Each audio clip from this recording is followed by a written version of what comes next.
Hey everyone, this is John Schneider with the 3D-Fueled podcast. This is a show where we talk about 3D printing news, different things that are going on in the 3D printing industry, more of the business side of 3D printing. We also will talk a lot about manufacturing since we are a 3D printing filament manufacturer. We will give updates on what's going on in the world of 3D Fuel, and also we'll be taking a look at the questions that you guys have asked. So each week, we want you to ask questions, whether it's about manufacturing, whether it's about e-commerce, whether it's about the marketing side, or even just operation side of running a manufacturing business in the United States. So without further ado, let us take a look at what we'll be talking about today. So a couple things in the news. One is Prusa identifying the cause of vertical fine artifacts and offering fixes for that. Bambu Labs has a new beta for something called Chroma Canvas, which is a multicolor filament painting tool. And then on the 3D Fuel side, we have a lot of different things happening in the world of color. We have 5 new colors of Toolbox Pro PCTG, which I'll show you. We have a new color finder app on the 3D Fuel website, and we are also working on our HueForge color libraries. So first, let's go ahead and dive into the Prusa side of this. So this comes via Prusa's official blog. If you're not aware, Prusa for a long time has been dealing with issues surrounding, basically surrounding vertical fine artifacts. So think about a vertical wall, and especially with a glossy material, and you'll see this almost wavy, almost like a denim or like a salmon scaling type of pattern to it, where you have these vertical artifacts that seem to happen at a pretty constant, pretty regular interval. This is something that Prusa has talked about, I mean, literally for years and years and years. There was kind of an infamous issue with previous generations of the Prusa 3D printers where it was just known as the salmon skinning effect. They've been fighting this for a long time. I think that there was also a little bit of I shouldn't say willful ignorance on the part of Prusa, but them just saying like, hey, this isn't that big of a deal, or hey, we're not experiencing this on the printers we have in our print farm. But there have been so many people that have been talking about this, so many people that have been having issues with this, that Prusa just started really having this reputation of like, hey, if you want the highest quality surface finish, you don't go with a Prusa printer. So they were able to find a lot of people that were having this issue. They had those printers sent in, and some of it, yes, is a bit of a hardware issue, things like belt tension, and Prusa's instituted some fixes for that, where it's like, all right, let's avoid some of these specific resonant frequencies. Let's make sure the belts have that right tension, so it reduces the amount of frequency bands where you'll have that resonance, or where the frame itself is vibrating, which can cause issues with the with that fine surface finish problem. But the other thing that they've really been doing, and this is kind of this big announcement here, is a new revision to the Prusa Slicer slicing software. They are talking about how some settings with how outer walls are handled and how short moves, like short acceleration moves, can make a big difference in reducing the occurrences of these VFAs. So you pair that with the new Prusa app that they have out, which will help you to get your belt tension set more correctly, and it really should be providing some nice surface finish improvements. And this deals with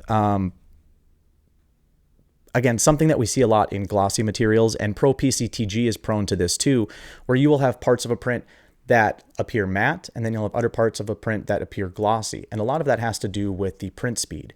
So with these high gloss filaments, if you are printing let's say you're printing at a consistent temperature, areas where it is slow, so it's printing hot and slow, it'll be glossier. And then areas where it is printing fast, it'll take on more of a matte finish. Now with most materials, where it appears glossy is where you're going to have higher strength in your part, and where it appears matte, that's where you're going to have lower strength due to there's less thermal energy available to be transferred into the previous layer. So your layers won't bond quite as well. That certainly applies to materials like PETG and PCTG. And that's just from the strength part of it. Then you have the aesthetics, which for most customers, that is what they seem to notice first, is they'll have almost this banding where one set of layers in the print will be nice and glossy, other areas will be nice and matte. And if it would just be one or the other, it wouldn't be such a big deal. But it's the fact that it's that inconsistency, it's that changing between the two that becomes a problem. Now, what Prusa has done in the new version of Prusa Slicer, which to be fair is in release candidate state right now. So this is 2.9.3 RC1. They have what's called consistent surface. So in their words, this new cooling strategy is much smarter. It prioritizes slowing down less visible areas like infill first. So when you're trying to slow down your layers in order to hit a minimum layer time, now it's going to prioritize slowing down the infill rather than slowing down those outer layers. It also will only slow down perimeters when absolutely necessary, and even then, it maintains the original speed for the final segment of the loop. This achieves a much more consistent print speed and surface finish across the whole model. Again, for prints or materials like Pro PCTG, this will be a really nice improvement, and we're going to look at getting this updated in our own slicing profiles to make sure this is something that's available for those materials. The other thing that they've done is reduced ringing on external surfaces with short specific travel acceleration. So this is usually when the printer is moving very quickly in a non-print move. So it's moving from point A to point B, and a lot of these are very short. So imagine where it's finishing one layer and then it's moving to start at a different point on the next layer, or even if it's just moving from, let's say this is your outer layer here, and it's moving from here to here. So very short, but a very high acceleration. And because so many of those moves are perpendicular to the perimeter wall, when the printer applies its default high acceleration on that move, it creates a sharp jerk that can vibrate the entire printer. And this is right from Prusa's blog. So they want to avoid the corner rounding often seen in the industry with aggressive input shaping, but our current settings didn't play well with these specific short, rapid movements. So they even show this on their blog, and I'll have a link to this in the description of this video. You can even see it in the slicing preview output that it shortens or reduces the acceleration rate pretty dramatically. And they also have a lot of comparison photos too, so you can really be seeing this. So I'm just kind of continuing to go back through this. It goes kind of over the history of the VFAs, talks about adjusting the belts, how to use the Prusa app for doing that, and then these new and improved print profiles are going to make a really nice difference. So what they're going to be looking at are going to be, I think, the new balanced material profile, or the process profile, is what you're going to want to be going with to have that fast, great surface quality and good durability. Now, if you want to have maximum strength, you'd want to go with the structural profile. That's going to still print fast. The surface quality is going to be okay, but it's going to give the best durability overall. So nice piece of news right there. There's a lot of Prusa users out there, and I think this is really going to help their standing in the 3D printing community in terms of, hey, what is a good balance of print quality and print strength? So not just focused on the mechanical side of it, but also focusing on the aesthetics. Now, next piece of news is Bambu Lab. They have a beta for something they're calling Chroma Canvas Multicolor Filament Painting. Just in beta mode. I haven't had a chance to try this out myself, but if any of you are familiar with a tool called HueForge, you're basically taking a grayscale image or a full color image that you convert to grayscale, and then you're able to create basically 2D, 2.5D art where you are creating some really interesting art pieces from having basically converting it to different colors. And so it'll do colors on different layers. So if you want to have, let's just say you're looking at the colors of white and red. So if you have one layer of red over multiple layers of white, it's going to, it's going to let a certain amount of white through that red. And if you have more layers of red, it's going to appear as a darker red in your finished print. So there are some people that are concerned that Bambu is just kind of cribbing this from HueForge. HueForge, I think, is a really powerful tool. The initial feedback seems to be that the Bambu tool is simpler both in how easy it is to use, but also in what you're able to do with it. So you simply don't have as much power as you do with something like HueForge. And HueForge is really doing a good job of building out their app. More filament companies are coming out with filament libraries that you can download and import right into HueForge with things like not only the actual color in terms of their hex value, but also in the transmission distance. So how much light the filament lets through, because that's really important when you're looking at layering filaments on top of each other to determine, to achieve a certain aesthetic output. So that's the news. Let's go into 3D Fuel topics right now. So we have a few things that are also related to color this week.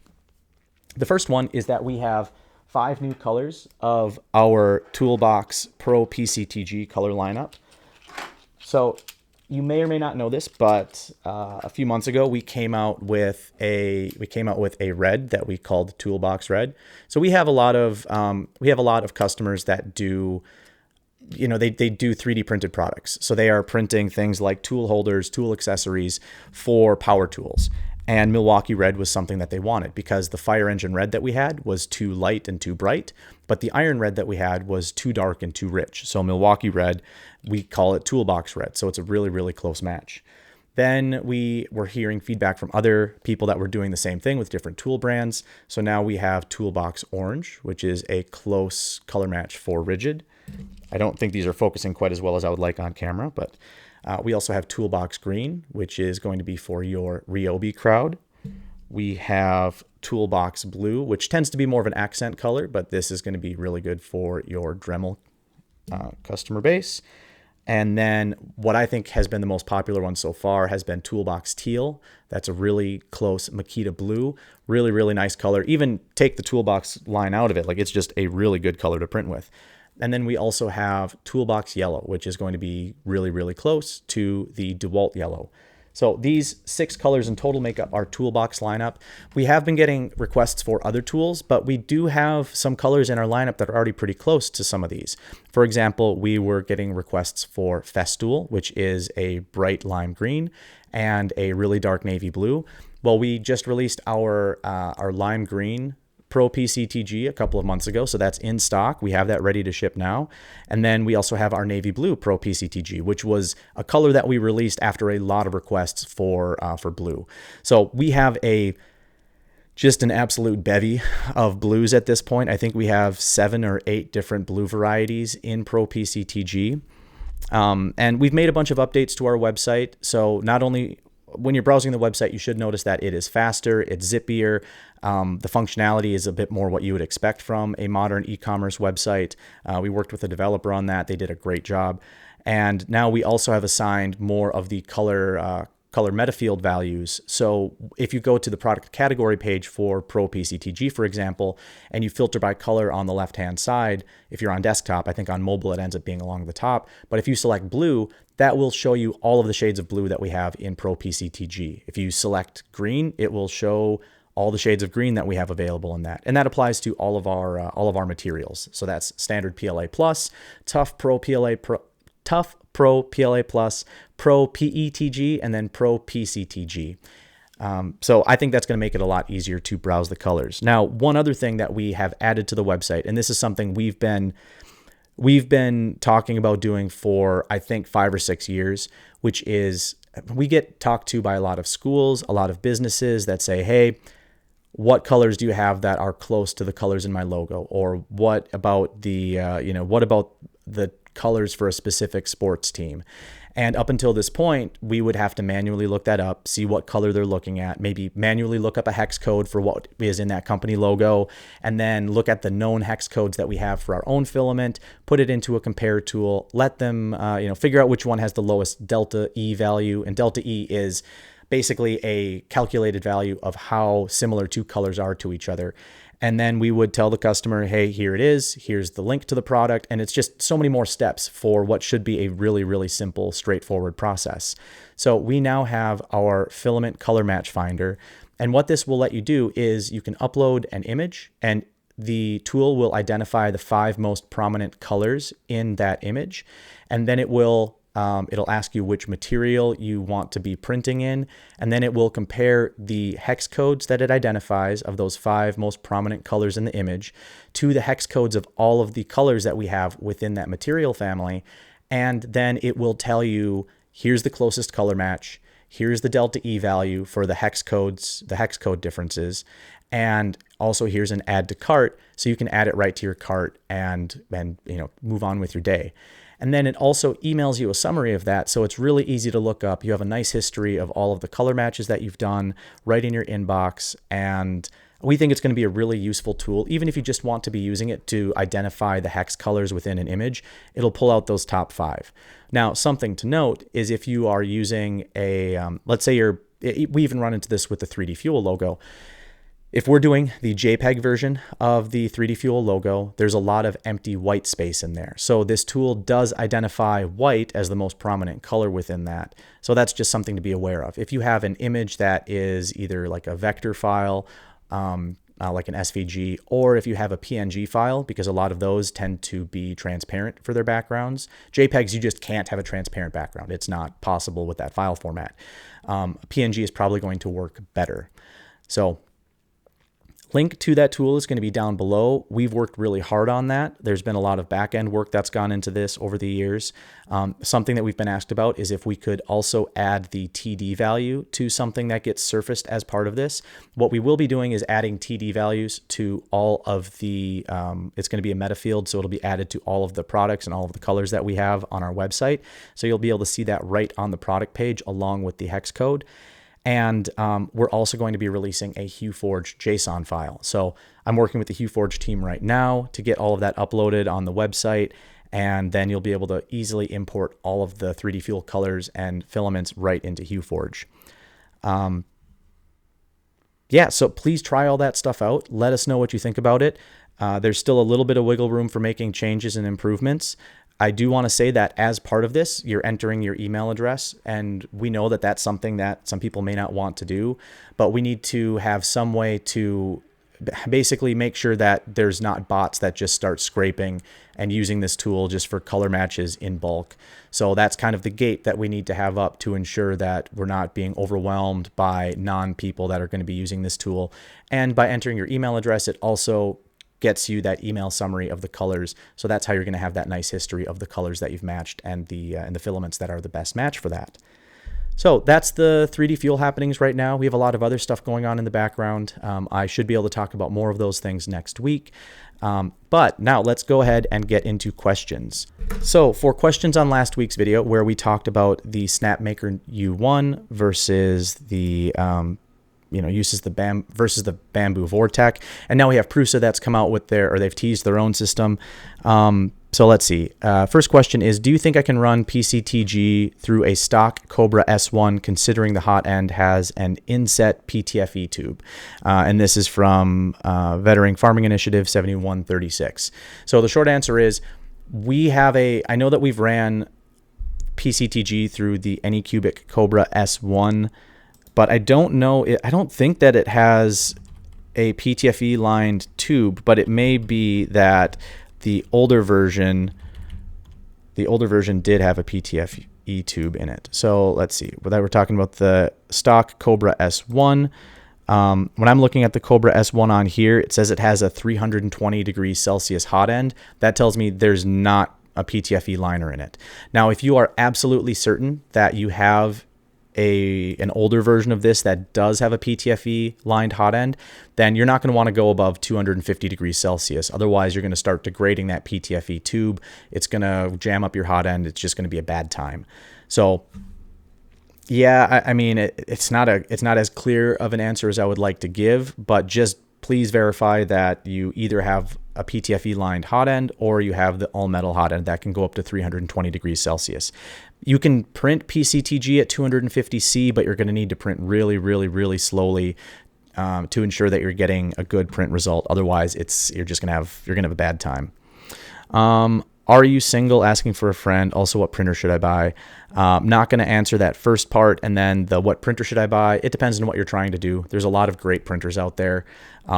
I think a really capable first printer for a person is going to be it's going to be the Bambu Lab A1 Mini Combo.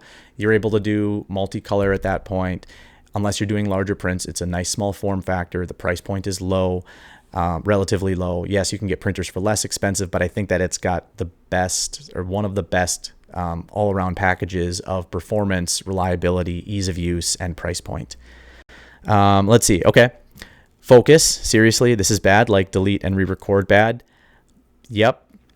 Heard. I know. It was bad. I'm very, very well aware of that. Let's see. Regardless, I'd still prefer Bambu over Snapmaker. Snapmaker, far too cheap, and any company that relies on crowdfunding, I stay far away from.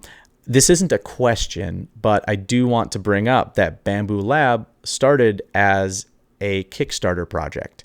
And a lot of these companies that are using Kickstarter as a tool to raise funds for a printer, they don't need the money.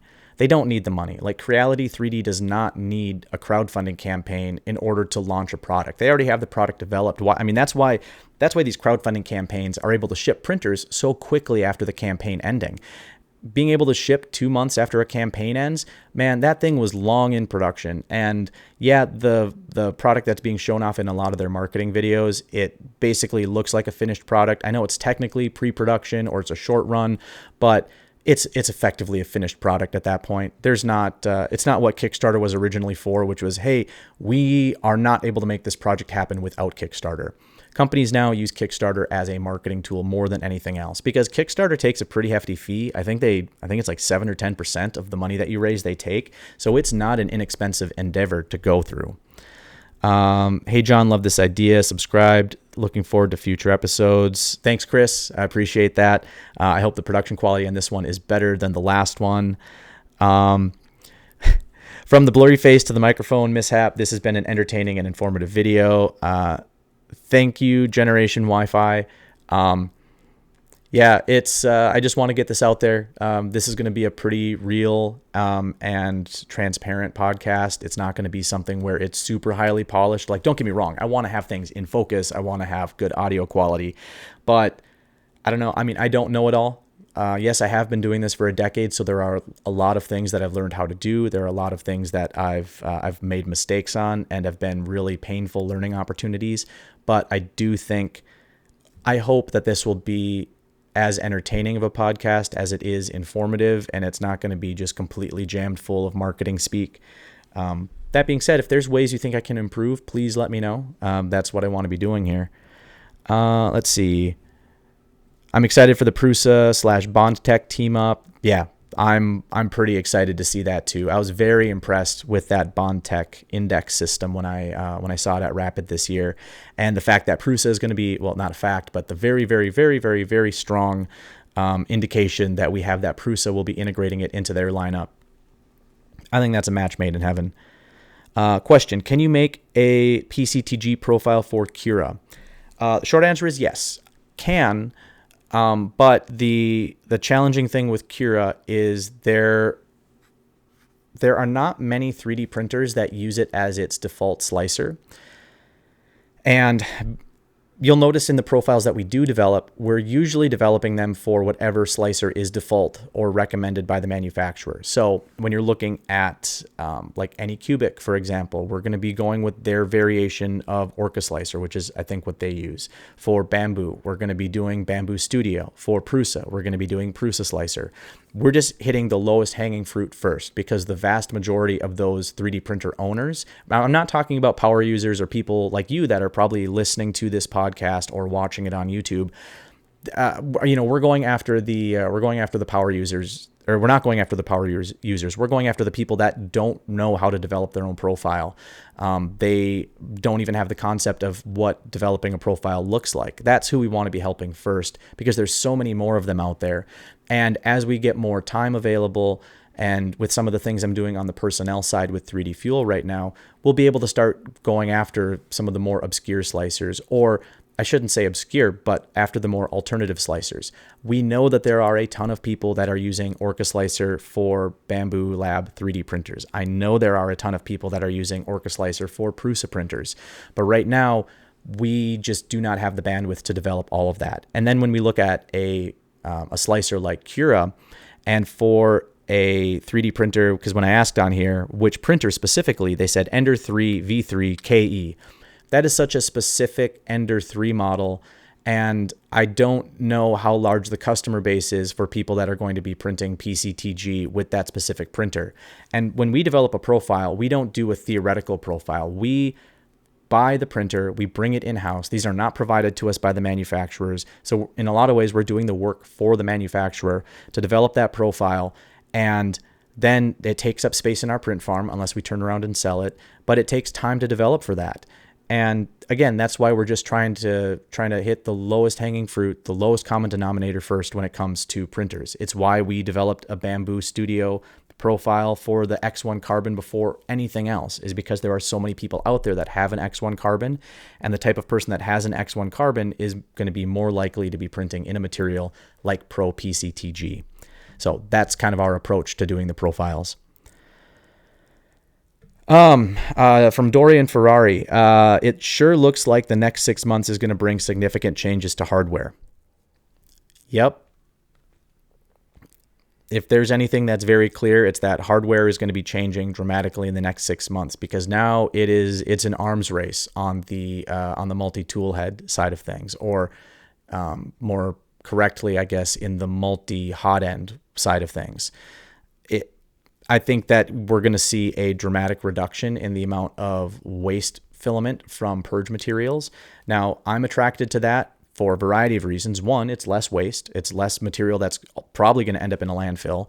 And two, it means that people are going to be more willing to try out a material like Pro PCTG or other 3D-Fuel materials, which are not the least expensive materials out there. Like, we know what our price point is. We know we're not the least expensive. We think we're pretty darn good and we are worth that price point. But if someone is going to have a lot of material that just turns into purge poop, that's money down the drain. And now that purge is going to be reduced, we feel that that brings even more value to the filament that we sell and that we manufacture. Let's see. Yep. And then another person talking about focus.